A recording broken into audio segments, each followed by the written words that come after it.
Upon getting past the greenhouse and opening door 100, you have to pull the lever as fast as possible. And once that lever is pulled,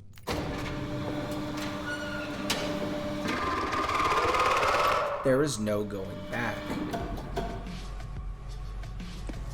Now really quickly before we get into what you have to do, there are a lot of paths that are viable in speedrunning, some worse than others, but the main two paths that are used, Pezzy Path and Kaizo Path. These two paths being named after the top speedrunners who utilized them best. Here is Pezzy Path on the map, and here is Kaizo Path. The only difference really is that Pezzy Path gets the middle room first, while the Kaizo Path gets the far left room first. While I prefer the Pezzy Path, I suggest you try them both and see what works for you. Here are both paths on screen, with each dot on the map resembling the spawn location of one of the fuses, so when you take one of these paths, be sure to keep these spawn locations in mind.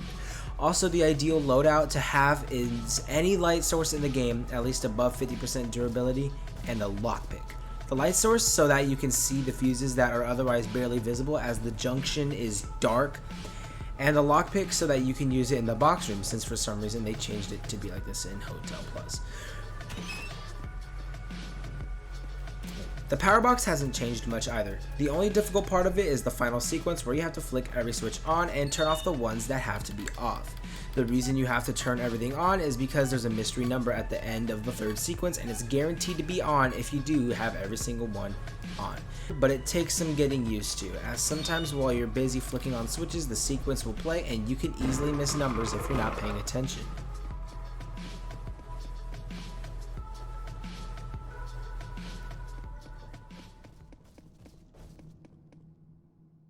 Now it's time to present a full execution. Upon pulling the lever, remember which path you choose to take.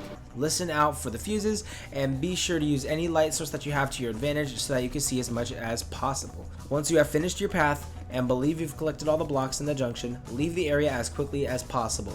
If you have all 10 fuses, use your lockpick or skeleton key to open the fuse box door and do the puzzle without messing up. If you're missing fuses after doing the entire path along the junction, then it's likely the missing ones are upstairs, in which you have no other choice than to go up. Once you are done with the fuse box, run and make your way to the elevator.